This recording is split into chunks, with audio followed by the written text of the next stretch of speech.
Movie का आगाज दो नेबरिंग किंगडम से होता है। एक किंगडम ह्यूमंस का है जिसे एक लालची किंग हेनरी रूल करता है, जबकि दूसरा किंगडम मोर्स का है जिसमें मैजिकल क्रिएचर्स रहती हैं। मोर्स में एक ट्री पर एक छोटी उम्र की फेरी मलेफिसेंट रहती है और उसकी उधर हर क्रिएचर से दोस्ती होती है। एक दिन वहाँ ह्यूमन किंगडम से एक बच्चा आता है और रिवर ऑफ ज्यूल से ज्यूल चोरी करता है। मलेफिसेंट को पिक्सीज, नॉटग्रास, हिसलवेट और फ्लिटर से ह्यूमन के आने का पता चलता है और वो उससे मिलने जाती है। वो उससे ज्यूल लेकर रिवर में फेंकती है और फिर उसे अपने साथ ह्यूमन किंगडम की तरफ ले जाती है। रास्ते में बच्चा बताता है कि उसका एम है कि वो एक दिन कैसल में जाए, लेकिन अभी तो वो ऑर्फन होने की वजह से बार्न में रहता है। जब वो रास्ते जुदा करने लगते हैं तो वो बच्चा अपना नाम स्टेफन बताकर हाथ आगे करता है। मलेफिसेंट हाथ मिलाते ही दर्द में पीछे होती है और स्टेफन के पूछने पर बताती है कि उसने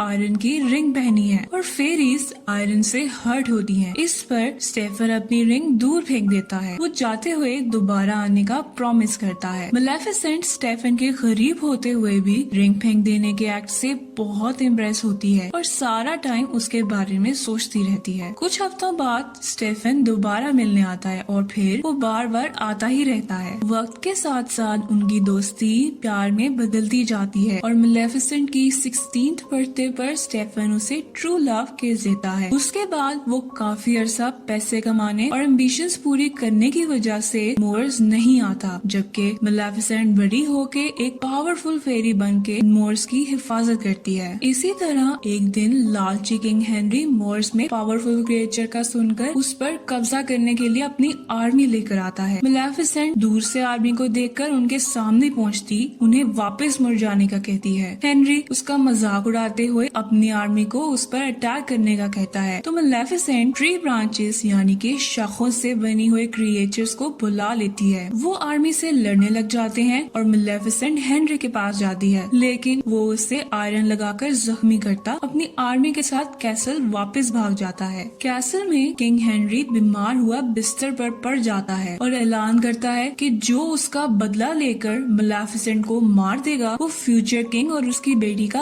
हस्बैंड बनने का हकदार होगा। किंग का ख्याल रखता बड़ा हुआ स्टेफन भी ये सुन लेता है। स्टेफन मलेफिसेंट से मिलने जाता है और दोनों गुजरे वक्त की बातें करते हैं। बातों ही बातों में स्टेफन मलेफिसेंट को पानी देता है, जिसे पीकर मलेफिसेंट बेहोश होकर सो जाती है। उसके सोने का यकीन करके स्टेफन उसे डैगर से मारने लगता है, लेकिन उसकी हिम्मत नहीं होती। फिर वो मलेफिसेंट के विंग्स देख के कुछ सोचता अपनी आयरन चेन्स निकालता है। नेक्स्ट सीन में हम सुबह होने पर देखते हैं कि मलेफिसेंट दर्द में उठती है और देखती है कि उसके विंग्स ही नहीं है। वो दर्द में चिल्लाती रहती है और छुपा हुआ स्टेफन उसकी चीखें सुनने के बावजूद विंग्स लेकर कैसल चला जाता है। वो किंग के सामने विंग्स पेश करके मलेफिसेंट को मारने का दावा करता है, जिस पर किंग उससे बहुत खुश होता है। उधर उड़ती फिरती मलेफिसेंट अपने विंग्स ना होने की वजह से अब चलने पर मजबूर हो चुकी है। एक फेरी के लिए उसकी विंग्स बहुत जरूरी है, इसलिए मलेफिसेंट स्टेफन के धोखे और विंग्स के ना होने पर अभी तक गम में है। एक दिन यूं ही चलते हुए उसे एक ह्यूमन एक कौवे का शिकार करता दिखता है और वो क्रो को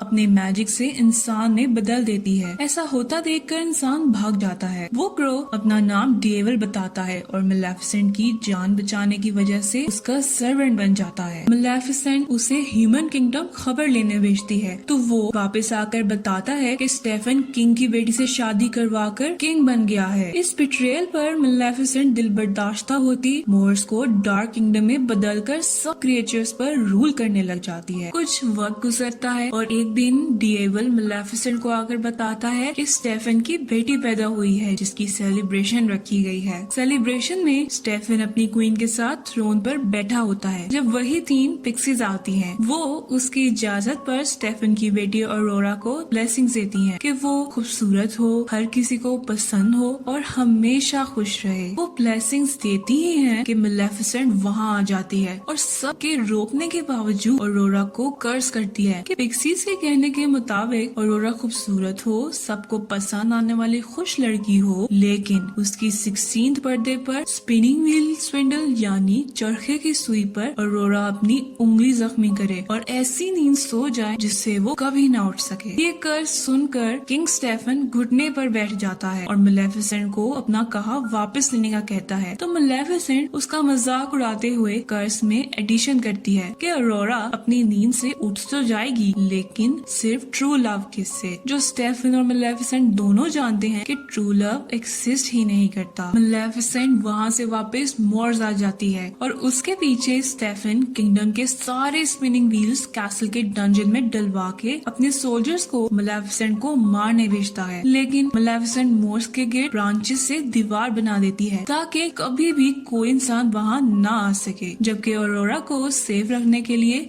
स्टेफन उसे पिक्सीज के साथ उसकी 16th बर्थडे तक छुपाए रखने का कहकर फॉरेस्ट के एक कॉटेज में भेज देता है। पिक्सीज बच्चे के लिए ह्यूमन फॉर्म में तो आ जाती हैं, लेकिन उन्हें उसका ख्याल रखने का कुछ भी पता नहीं होता। डिएवल कॉटेज ढूंढकर मेलेफिसेंट को वहां लेकर जाता है और मेलेफिसेंट को अरोरा पसंद नहीं आती और वो फॉरेस्ट में आती उसकी भूख से रोने की आवाज से भी चिढ़ती होती है। डिएवल ही उसकी भूख पूरी करके उसे सुला कर आता है। मेलेफिसेंट और डिएवल अरोरा के बचपन से उसके बड़े होने तक उस पर नजर रखते हैं और उसका ख्याल रखते हैं, और इसी तरह बचपन में अरोरा एक दफा मेलेफिसेंट से मिलती भी है। दूसरी तरफ स्टेफन पैरानॉइड हुए मेलेफिसेंट के केज विंग से बातें करता रहता है। अपनी आर्मी को बार बार मेलेफिसेंट की बनाई वॉल गिराने के लिए भेजता रहता है और इस सब में वो अपनी बीवी को भूल जाता है जो मर जाती है।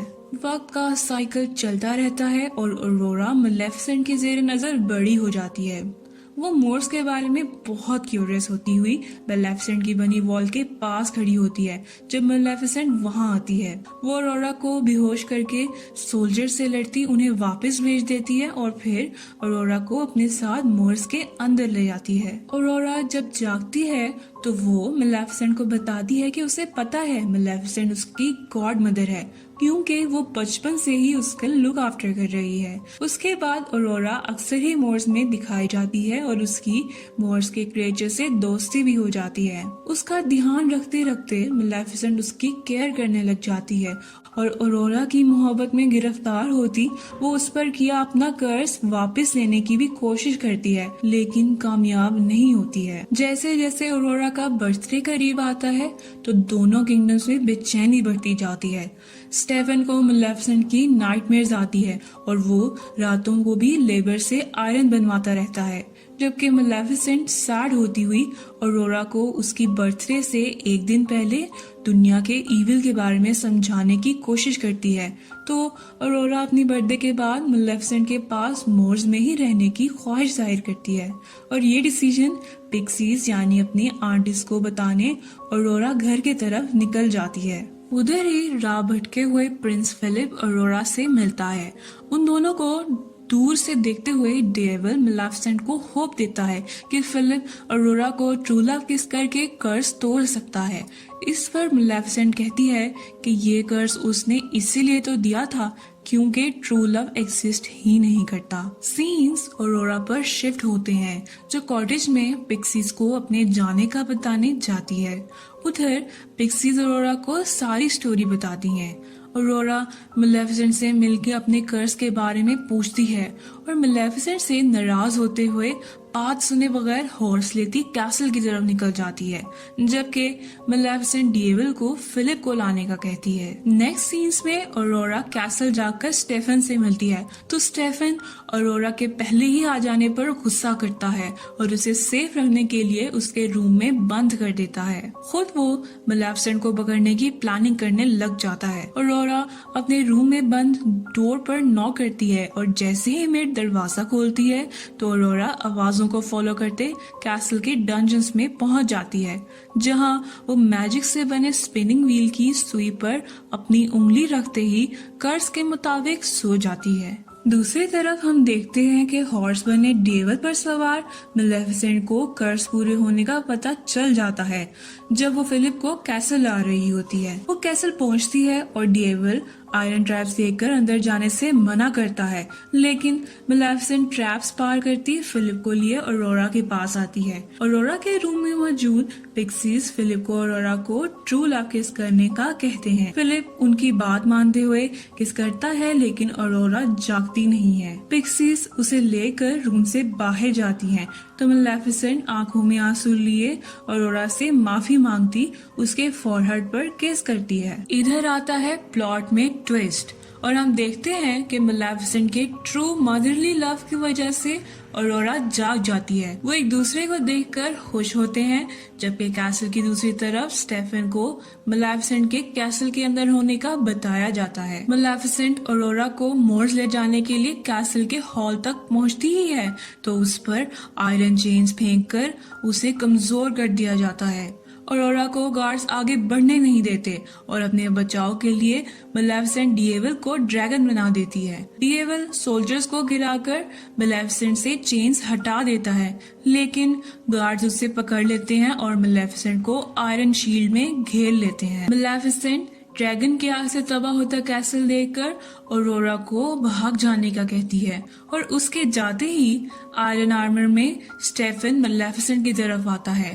वो आयरन चेन से उसे दूर फेंककर मारने ही लगता है कि ऑरोरा के थ्रू केज से आजाद करदा मेलेफिसेंट की विंग्स उससे आके अटैच हो जाते हैं और मेलेफिसेंट फिर से पावरफुल हो जाती है। वो सोल्जर्स को गिराती डिएवल को आजाद करवा देती है और अपने पांव पर लगी स्टेफन की चेन से उसको घसीटती हुई विंडो तोड़ती कैसल से बाहर ले जाती है।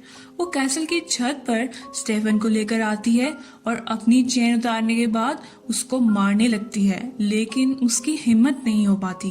वो वापस जाने के लिए मुड़ती ही है कि स्टेफन उस पर हमला करता दोनों को नीचे की तरफ ले जाता है। मेलेफिसेंट अपने विंग्स खोलते हवा में रह जाती है, लेकिन स्टेफन नीचे गिर के मर जाता है। मूवी के लास्ट सीन में हम देखते हैं कि मेलेफिसेंट मोर्स के गिर्द वॉल्स खत्म कर देती है और मोर्स को उसकी असल हालत पर लाते हुए ऑरोरा को ह्यूमन किंगडम और मोर्स की यूनिफाइड क्वीन बना देती है। तो मोरल ऑफ द स्टोरी ये था कि ट्रू लव लाजमी नहीं कि लड़का लड़की का ही हो, बल्कि ट्रू लव पेरेंट्स, फ्रेंड्स वगैरह सबका ही हो सकता है।